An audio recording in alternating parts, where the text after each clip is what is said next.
शिवमंदिरवर रोज पाणी टाकायला जायचं, ते जल आणून त्यांना पाजायची.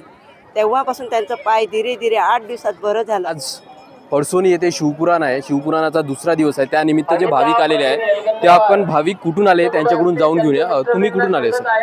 मी धुळे जिल्हा शिरपूर तालुका ठाणे इथून आलो आहे. किती दिवसापासून तुम्ही इथं आले? आम्ही साधारणतः 24 तारखेपासून आलो. 24 तारखेपासून आले होते. मग इथे राहण्याची वगैरे व्यवस्था कशी आहे? मग या राहण्याची व्यवस्था इथं केलेली आहे सुरेश जयस्वाल यांनी, आणि तिथं पेंडॉलमध्येच राहतो आम्ही. मग आता हे तुम्ही 2 दिवस झाले, आजचा दुसरा दिवस होता, तर मग कशा प्रकारे या शिवपुराणाचा तुम्ही आनंद घेतलाय? आम्ही शिवपुराणाचा असा आनंद घेतला की बाबा आमची तब्येत चांगली आहे आणि घरचा व्यवसाय बरोबर चालू आहे आणि इथं व्यवस्था सर्वच आहे, झोपण्याची, जेवणाची आणि काळजी कशाची घ्यायची की बा तब्येतची काळजी घेतल्यानंतर कसं होते की बा आम्हाला चांगलं वाटते. आई भक्तांचा आशीर्वाद, शिवबाबाचा आमच्यावर, बाकीचं आमचं टेन्शन सर्व निघून गेलं, घरात वातावरण शांत झालं. त्याच्यासाठी आम्ही एवढं दुरून निघून आलो इथं. आता आणखीन आम्हाला 5 दिवस थांबायचं आहे आणि आलोय तरी आम्हाला कधी नाही भेटलं समजा खायला तर आम्ही स्वतःच्या खर्चानं खाऊ शकतो कुठं बी. या गर्दीमुळे जर नाही भेटलं आम्हाला, व्यवस्था आहेच खायची, पण नाही जमलं तर मग सर्व व्यवस्थाच केली आहे त्यांनी खाण्याची. काही टेन्शन नाही.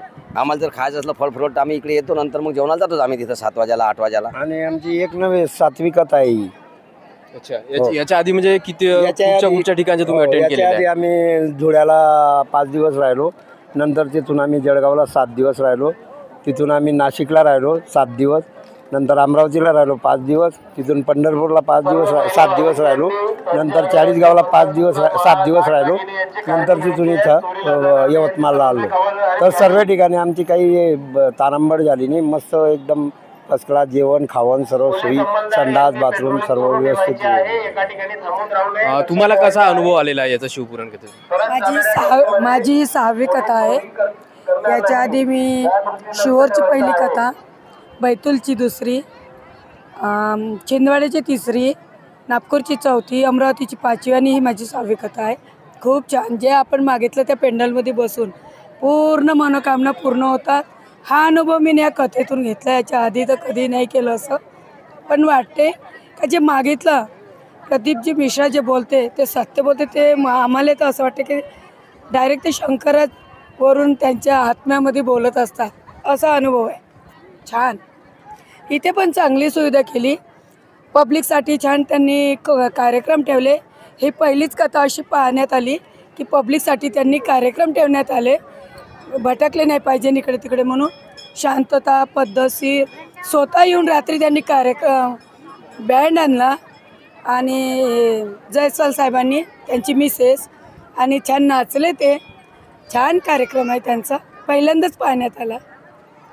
इथे शिवलिंग जे आपल्याला आढळलेलं आहे किंवा जे सापडलेलं असं म्हणतात, याबद्दल तुम्हीच काय मत? शिवलिंगच्या बद्दल काय, हे इथं आहे, हे साक्षात शंकरजीचं स्वरूप आहे. हे सर्वांना अनुभव आहे याचा. हे कारण की किती वर्षापासून निघाली आहे खरं ते तर आम्हाला माहीत नाही. तर मला पण माझी ही 4थी कथा आहे.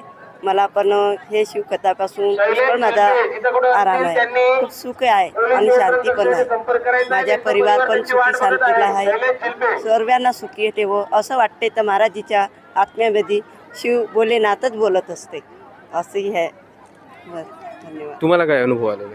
मला तर छान वाटून राहिला. जी इथं आलं म्हणजे आनंद वाटते, साजरं वाटते. असं वाटते घरी जावंच नाही, पण जावंच लागते. मुलाबाळाचं, नाती मित्राचं आनंदासाठी साजरं वाटते.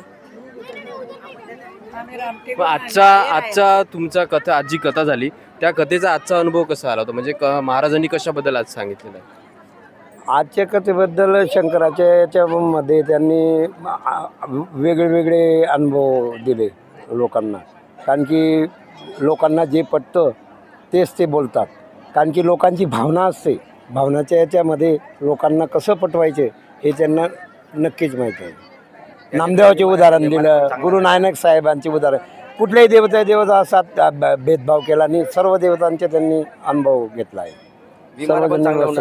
आणि याचे जे मंदिर खाऊन किंवा पाणी घेऊन त्याचं तीर्थ घेऊन सगळ्याच्या बिमाऱ्या चांगल्या होऊन राहिल्या. विशेष म्हणजे बिमारवाले इथे येऊन राहिले ना 2 वर्ष 3 वर्षाचे, की त्यानं प्रत्येक दवाखाना मुंबई, नागपूर, अमरावती एवढे दवाखाने चेक करून त्याच्या बिमाऱ्या चांगल्या झाल्या नाही, पण आता ते बेलपत्र आणि तीर्थ घेऊन त्याच्या बिमाऱ्या योग्य झाल्या. आज ते स्वस्थ आहेत, कथेमध्ये येऊ शकतात. ते एवढं पद्धतशीर केलं आहे भगवंतानं. भोलेशंकर साक्षात इथं प्रसन्न झाले. त्याच्या चरणी असं वाटते की बा इथंच बसायचं आपण त्यांच्या ऐकायला. कसं की बा दुःख चांगले होऊन राहिले, बिमाऱ्या चांगल्या होऊन राहिल्या, घरचं वातावरण शांत होऊन राहिलं. त्याच्यासाठीच आम्ही येतो आहे, नाही तर आम्हाला काही काम नाही एवढ्या दूर यायचं सर. आणि ते स्वतः असं सांगत नाही की माझ्याच प्रचार करा किंवा मलाच माना. ते स्वतःहून असं सांगतच काही बोलत नाही. फक्त तुम्ही तुमच्याजवळ भोला महादेव आहे, महादेवाला तुम्ही नमा आणि ते महादेवाचे हे करा, नामस्मरण करा, तो तुम्हाला नक्कीच देईल.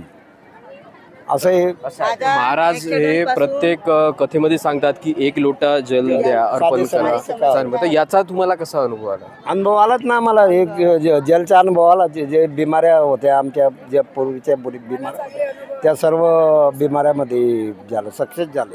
मग हे तुम्ही घरी करत असता? हो, घरी नेहमी आम्ही महादेवाला पिंडीला पाणी टाकतो, ते जल अर्पण. आणि आमच्या घरासमोरच आहे. आमच्या मंदिराच्या एकदम भरभराट झाली. महादेवाचे मंदिर बी चांगलं झालं, व्यवस्थित शुभीकरण झालं, त्याचं काहीच हे नाही त्याला. मला पहिले विश्वास करत नव्हतं सर. माझ्या नवऱ्याचे दोन्ही पाय खराब झाले होते, खूप तडप होतं, 2 महिने जागेवर होतं. 8 दिवसात शिवमंदिरवर रोज पाणी टाकायला जायचं, ते जल आणून त्यांना पाजायची. तेव्हापासून त्यांचं पाय धीरे धीरे 8 दिवसात बरं झालं. 4 दिवस कामाला गेले. पहिली कथा माझा नवरा चांगला झाल्यामुळे मी पहिली कथा छिंदवाड्याची केली. आणि पुन्हा दुसरा माझं लहानपणी म्हणजे मी 10 वर्षाची असन तेव्हा माझ्या ॲक्सिडेंटमध्ये कानाचा पडदा फाटला होता आणि कान वाहत होतं आणि खूप गंध वास होतं आणि आजूबाजूनं गटाण्या पण आल्या. तर मी लेटर नाही लिहिता नाही येत मला, तेवढं शिकली नाही आहे. बरं माझं कान बी बसलं, वास बी नाही येत, माझं सारी समस्या चांगली झाली. माझी हिंमत नाही झाली मी लेटर लिहून मराठी पाशी टाकायचं, मला बोलता येत नाही तेवढं. बस माझी कृपा बहुत भोलेनाथावर बहुत विश्वास आहे.